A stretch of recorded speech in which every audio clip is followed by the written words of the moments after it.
کافر ہاتھ دھو کر پیارے نبی صلی اللہ علیہ وسلم اور ساتھیوں کے پیچھے پڑے رہے۔ چنانچہ وہ بڑی بے دردی سے ستاتے، گالیاں دیتے، پتھر برساتے اور اپنی ذلیل حرکتوں کی ایسی نمائش کرتے کہ شرافت نے کبھی تو آنکھیں بند کر دی اور کبھی کانوں میں انگلیاں دے دی۔ رقیہ رضی اللہ تعالیٰ عنہ اور ام کلثوم رضی اللہ تعالیٰ عنہ آپ صلی اللہ علیہ وسلم کی دو بیٹیاں تھیں۔ یہ عتبہ اور عتیبہ کو بیاہی تھی۔ عتبہ اور عتیبہ ابو لہب کے بیٹے تھے اور باپ ہی کی طرح یہ دونوں بھی اسلام کے کٹر دشمن تھے۔ چنانچہ ایک زمانے تک یہ نیک بیویوں کا ناک میں دم کیے رہے اور کڑوی باتوں سے ان کے دل چیرتے رہے، مگر بدنصیب ابو لہب کو اس سے بھی تسکین نہیں اور اس نے ان کو بیٹوں سے جدا کر دیا۔ پھر چونکہ وہ پیارے نبی صلی اللہ علیہ وسلم کے پڑوس میں رہتا تھا، اس لیے اس کا وجود آپ صلی اللہ علیہ وسلم کے لیے ایک مستقبل گردش تھا۔ ہی دیا ہے کہ آئے دن وہ آپ صلی اللہ علیہ وسلم کے دروازے پر کوڑا کرکٹ پہن دیتا اور کبھی غلاظ بھی لا کر ڈال جاتا۔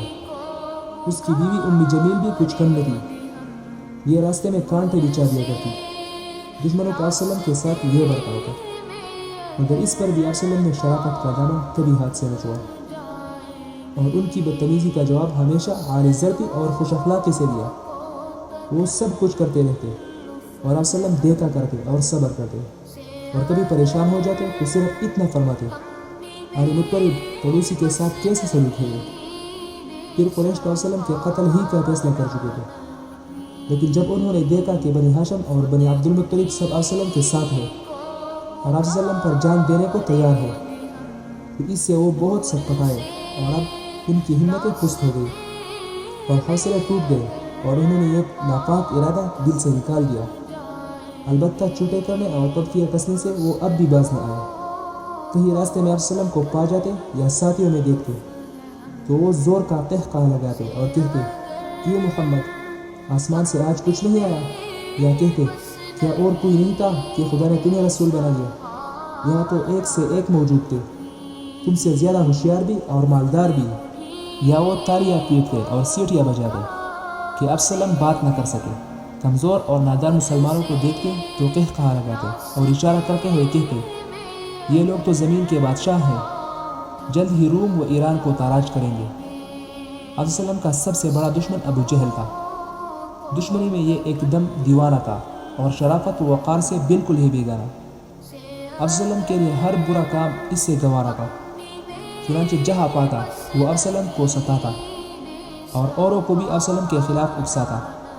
آپ صلی اللہ علیہ وسلم نماز پڑھتے تو کچھ اوباشوں کو ساتھ لے کر خوب ہنسی اڑاتا اور دعوت تبلیغ کا کام کرتے تو گونڈوں کو جمع کر کے قہقہہ لگاتا اور بار بار لوگوں سے کہتا، محمد صلی اللہ علیہ وسلم کے پرزے اڑاؤ، پھر چین کی ہنسی بجاؤ۔ یہی کیا ایک دن تو اس نے ساتھیوں سے کہا، خدا کی قسم کل ایک پتھر لے کر بیٹھوں گا، اتنا بھاری کہ اٹھائے نہ اٹھے، اور جو ہی محمد صلی اللہ علیہ وسلم سجدہ میں جائے گا اس کا سر پیس کر رکھ لوں گا، پھر چاہے تم لوگ میرا ساتھ دو یا چھوڑ کر الگ ہو جاؤ۔ آل مناف بھی جو کچھ کریں گے دیکھا جائے گا۔ ساتھیوں نے بھی خوب ہمت افزائی کی اور جوش دلاتے ہوئے بولے، توبہ توبہ، ہم لوگ ساتھ چھوڑ سکتے ہیں، اس طرح سے تو آپ بالکل بے غم رہے اور جو جی میں آئے وہ دڑک کیجیے۔ چنانچہ صبح ہوئی تو ابو جہل نے ایک بھاری پتھر دیا اور کعبہ کے پاس انتظار میں بیٹھ گیا اور قریب ہی ساتھی بھی بیٹھ گئے۔ پھر روز کی طرح پیارے نبی صلی اللہ علیہ وسلم آئے اور رکن یمانی اور حجر اسود کے درمیان کھڑے ہوئے اور نماز میں مصروف ہو گئے۔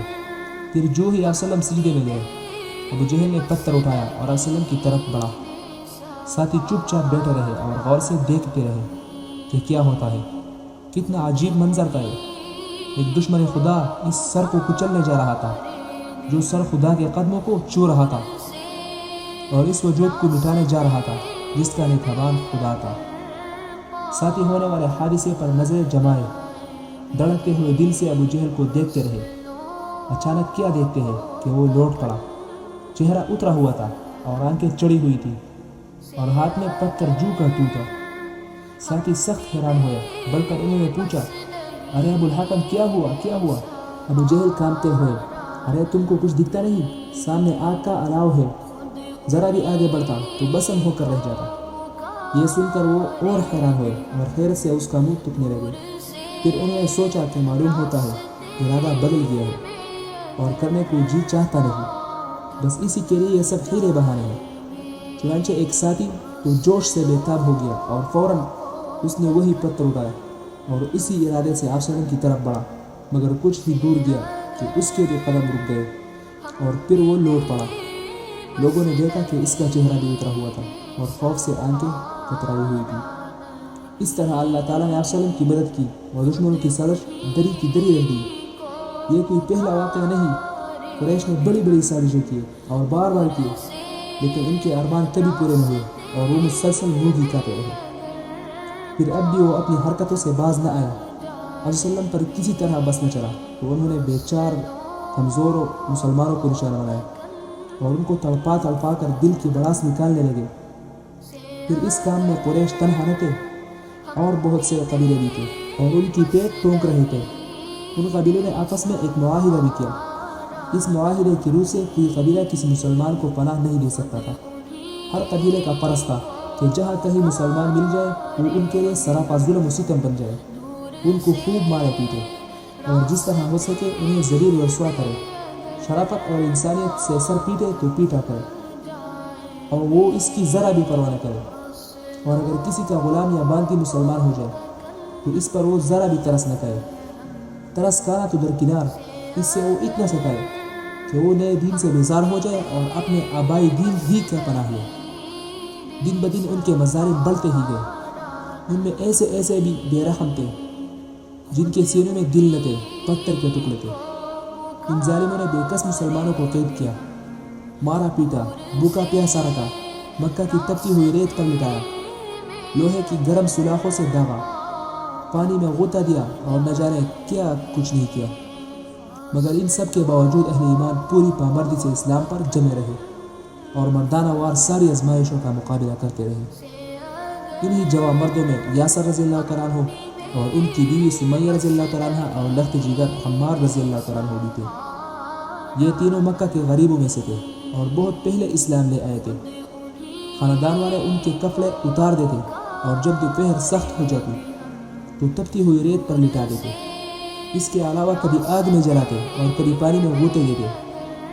کسی بھی کسی کے عالم میں رحمت عالم صلی اللہ علیہ وسلم کا گزر ہوتا تو آپ صلی اللہ علیہ وسلم ان کو تسلی دیتے اور بہت ہی درد بھرے لہجے میں فرماتے، صبر کرو صبر، تمہارا ٹھکانہ جنت ہے۔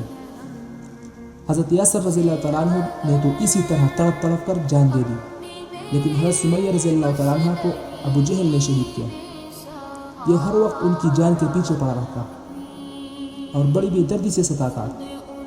چنانچہ ایک روز انہیں جوش آ گیا اور گفتگو کا لہجہ ذرا سخت ہو گیا۔ اب کیا تھا، ابو جہل غصے سے بےتاب ہو گیا۔ اتفاق سے اس کے ہاتھ میں برچی لی تھی، کھینچ کر اس نے ایسا مارا کہ آپ کا دم نکل گیا۔ اس طرح اسلام میں سب سے پہلے شہادت کا شرف انہی کو نصیب ہوا۔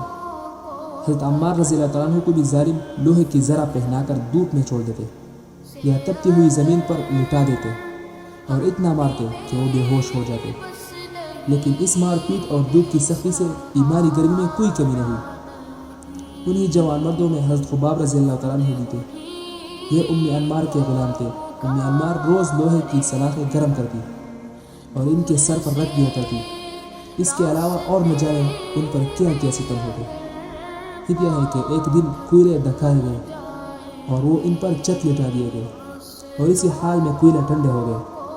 تاب نہ لا کر حضرت خباب رضی اللہ تعالیٰ عنہ نے ان بے دردیوں کی فریاد رحمت عالم سے کی تو آپ صلی اللہ علیہ وسلم نے ان کے لیے دعا فرمائی، خدایا خباب رضی اللہ تعالیٰ عنہ کی مدد کر۔ چنانچہ دعا رنگ لائی اور ام انمار کے سر میں کوئی بیماری ہو گئی۔ حکیموں نے اس کا علاج کیا اور بتایا کہ گرم سلاخوں سے وہ سر کو دھاوا کرے۔ چنانچہ حضرت خباب رضی اللہ تعالیٰ عنہ لوہے کی سلاخیں گرم کرتے اور پھر اس کا سر دھاوتے۔ انہی جوان مردوں میں حضرت بلال رضی اللہ تعالیٰ عنہ بھی تھے۔ یہ حبشہ کے رہنے والے تھے اور خلف کے بیٹے امیہ کے غلام تھے۔ امیہ ان کا کھانا پانی سب بند کر دیتا، پھر جب بھوک پیاس سے وہ بے قرار ہو جاتے اور ٹھیک دوپہر ہو جاتی تو وہ تپتی ہوئی چٹانوں پر انہیں چت لٹا دیتا اور چھاتی پر بہت بھاری پتھر رکھوا کر کہتا، یا تو محمد کا ساتھ چھوڑ دو اور لات و عزا کو پوجو، ورنہ اسی طرح ایڑیاں رگڑتے رہو۔ حضرت بلال رضی اللہ تعالیٰ عنہ یہ سارے مظالم سہتے اور اس وقت بھی زبان مبارک پر یہ الفاظ ہوتے، احد احد، ایک ہے بس ایک ہے۔ وہ تو ایمان کے نشے میں چور تھے اور وہ نشہ ایسا نہ تھا جو ان تلخی سے اتر جاتا. چنانچہ جوش کے عالم میں وہ بار بار یہی الفاظ دہراتے. رحمت عالم کا گزر ہوتا تو ان کی یہ مزدوری دیکھ کر تڑپ اٹھتے اور بہت ہی درد لہجے میں فرماتے: بلال گھبراؤ نہیں، احد احد جلد ہی نجات دے گا. ورقہ بن نوفل کا گزر ہوتا تو وہ کہتے: بلال بخدا وہ ایک ہی ہے، ہاں وہ ایک ہی ہے. پھر وہ ظالموں کی طرف متوجہ ہوتے اور کہتے: خدا کی قسم اگر تم لوگوں نے اسی طرح اس کی جان لے لی تو میں اس کی قبر کو زیارت گاہ بناؤں گا. غرض حضرت بلال رضی اللہ تعالیٰ عنہ یہ سختیاں جھیلتے رہے اور صبر کرتے رہے. بالآخر ایک دن حضرت ابوبکر رضی اللہ تعالیٰ عنہ امیہ کے پاس گئے اور بولے: ارے تجھ کو ذرا بھی خدا قدر نہیں کہ اس بیچارے کو مارے ڈال رہا ہے. وہ بولا: تم نے ہی تو اس کو بگاڑا ہے، اب تم ہی بچاؤ بھی. حضرت ابوبکر رضی اللہ تعالیٰ عنہ نے فرمایا: میرے پاس ایک مشرک غلام ہے، تو اسے لے لے اور اسے مجھے دے دے. وہ بولا: چلو منظور ہے، لے جاؤ اسے. اس طرح حضرت ابوبکر رضی اللہ تعالیٰ عنہ نے اپنا غلام امیہ کو دے دیا اور اس سے حضرت بلال رضی اللہ تعالیٰ عنہ لے کر آزاد کر دیا. صرف حضرت بلال رضی اللہ تعالیٰ عنہ ہی نہیں، اور نہ جانے کتنے غلام تھے جو مسلمان ہو گئے تھے اور اس جرم میں بے رحم آقاؤں کی صفاقیوں کا نشانہ بن رہے تھے.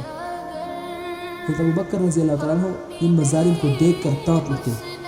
آخر ان سے رہا نہ گیا اور سب کو خرید کر انہوں نے آزاد کر دیا. یہاں تک کہ ایک دن ان کے باپ نے کہا: بیٹے تم تو بہت کمزور غلام آزاد کر رہے ہو، ذرا ایسے غلام آزاد کرو جو بہادر اور طاقتور ہو کہ وقت پڑے تو کچھ کام بھی آ سکے اور مصیبت میں تمہاری مدد کر سکے. حضرت ابوبکر رضی اللہ تعالیٰ عنہ نے جواب دیا: ابا جان میرا مقصد تو صرف اللہ کو خوش کرنا ہے. بارگاہ خداوندی میں یہ بات بہت پسند آئی اور وحی ہوئی: وما لأحد عنده من نعمة تجزى إلا ابتغاء وجه ربه الأعلى ولسوف يرضى. اور کسی کا اس کے ذمے کوئی احسان نہیں ہے جس کا بدلہ دیا جا رہا ہو، اس سے بس اپنے بلند و برتر رب کی خوشی حاصل کرنی ہے اور وہ جلد ہی راضی ہو جائے گا.